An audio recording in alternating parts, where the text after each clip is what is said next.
Debunking the biggest nutrition lies you've been told. This video is going to be a fun one. Here are the biggest nutrition myths that just won't die down, and some facts that you've probably heard your entire life that might actually be hurting your health. So let's cut through the noise, get to the truth, and let's dive straight in. Myth number 1, all fish is healthy. We've all heard that fish is this amazing superfood packed with omega-3s and that we should be eating regularly, right? But here's what they're not telling you. Here's the truth about farmed salmon. Did you know that all Atlantic salmon is farm-raised? Farm-raised salmon is amongst the most toxic food that you can consume. These fish are sedated, vaccinated, and fed artificial coloring agents. And without these dyes, their flesh would actually be gray and not that appealing salmony color. Wild salmon, on the other hand, get their rich color from their diet naturally. And so here are the health risks. Farm-raised salmon contains up to 16% more cancer-causing PCBs than wild salmon. Pesticide levels are 2 to 11 times higher in farmed salmon. There's a significant mercury and heavy metal contamination, and the ratio between omega-3 and omega-6 is completely unbalanced, potentially causing more inflammation than reducing it. Aside those health risks, there's also a significant environmental impact. Farmed salmon operations completely destroy local environments. They pollute the coastal waters and also harm the wild salmon populations. They deplete local fish stocks and release antibiotics into marine ecosystems. And their feed often contains GMO grains mixed with questionable fish sources. And so, not all fish is healthy. And fish that you should never eat is this list here. Take a screenshot. And healthy alternatives that are safe to eat are these. Again, take a screenshot. And take those screenshots to the supermarket the next time you buy fish. And yes, those alternatives will most certainly be more expensive, but I'd much rather choose wild fish less frequently and actually do something good for my health than buy the cheaper option much more frequently and just do more harm than good. So please choose wild or choose nothing. Myth number 2, all high-fat foods are unhealthy. This one actually drives me insane as a nutrition coach. So many people still believe that eating fat actually leads to weight gain and that they should always opt for low-fat or even fat-free alternatives. The reason why this is so wrong is that this comes from a very outdated low-fat, high-carb trend, but it was a trend and is not the recommendation. Then not all calories are created equal, and nutritious fats are actually absolutely vital for your well-being. You need those healthy fats to support your brain function. Remember, your brain is made of 60% of fat. You need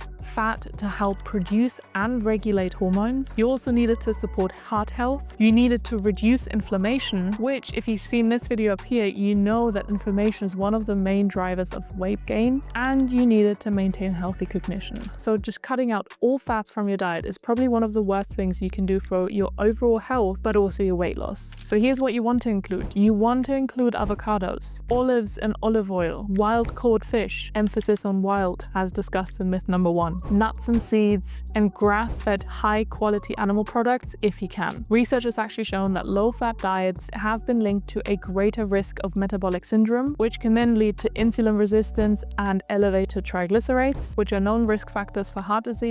And low-fat products are often loaded with sugar and additives to compensate for flavor. So what's the weight loss truth here? Diets higher in healthy fats have been proven to be as effective, if not more effective, than low-fat diets. Fat helps you feel satisfied for longer, potentially reducing your overall calorie consumption. And yes, while fat is technically calorically more dense than protein and carbs, because you have 9 calories per gram compared to 4 calories per gram, the benefits of healthy fats absolutely outweigh this. So please do not fear fat. Choose those high quality, healthy sources of fats and incorporate them into your diet every single day, while you want to avoid trans fats and the highly processed foods. Because yeah, those are still absolutely bad. But the good kind of fat, the healthy fat, that's what you need. Myth number 3 is that all supplements are good for you. Listen guys, over half of Americans take synthetic nutrients like multivitamins, but there is a huge difference between synthetic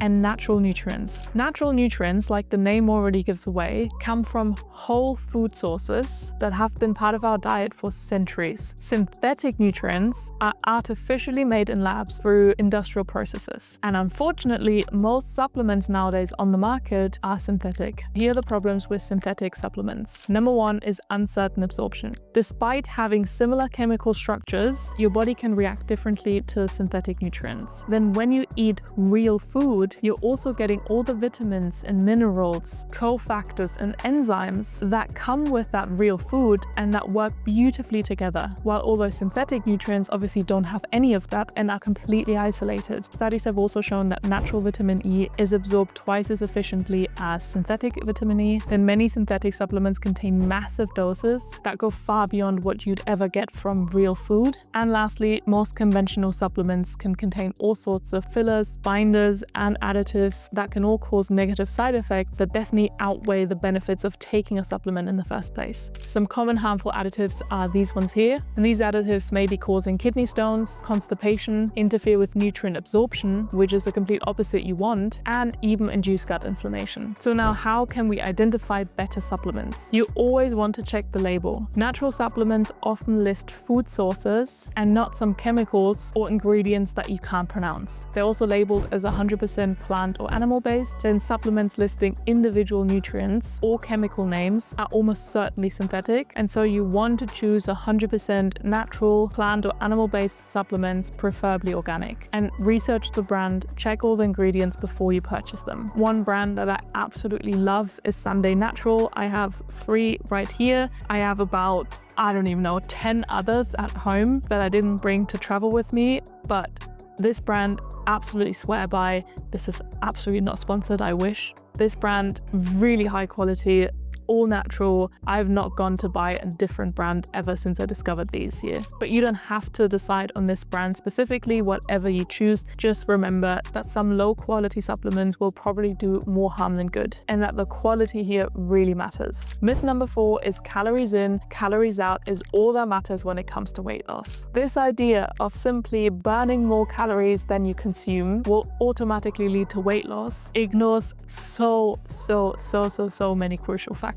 With that approach, you're completely missing any kind of hormonal imbalances, health conditions like hypothyroidism, metabolic adaptations, medication effects, genetic factors, your stress levels, your sleep quality, and the list just goes on. Seriously, just focusing on calories in versus calories out is gonna completely miss your target for sustainable weight loss. Focusing only on calories leads people to choose low-calorie, nutrient-poor food like rice cakes over high-calorie but nutrient-dense food like avocados. And so this approach completely ignores food quality and nutrient density. And weight loss should really be about nourishing your body so that your body has all the nutrients it needs and therefore naturally drops the weight, and not just reducing calories. If you want to lose weight sustainably, it requires a much more holistic approach that considers what you eat and not just how much you eat. But if you want to learn more about the sustainable approach to weight loss, then please watch this video next, where I talk all about the secret weight loss tips that you probably haven't tried yet that go far beyond just calories. Myth number 5 is that all high cholesterol foods are unhealthy. Cholesterol-rich foods like eggs, for example, have been so unfairly demonized for years now due to the misconceptions about dietary cholesterol and heart health. The truth is, most cholesterol in your body is being produced by the liver and doesn't come from your diet. And there's a good type of cholesterol that is absolutely vital for your health. You need good cholesterol for your memory, nerve function, cognition, and building steroid hormones like progesterone, estrogen, and testosterone. So a better approach would be to focus on whole foods rather than processed foods, regardless of their cholesterol content, and then include plenty of bitter compounds and leafy greens to support your liver function and therefore get rid of that bad cholesterol. Then of course recognize that some people are more sensitive to dietary cholesterol than others, but that you should absolutely include cholesterol-rich foods as long as they're nutritious, like eggs or full-fat yogurt, and don't just ditch them because of their bad rep for being high in cholesterol. And that's it for today's myth-busting session. I literally have so many more and could go on for days, but then this video would get way too long, so I'm gonna stop here. But let me know in the comments if you want to see a part 2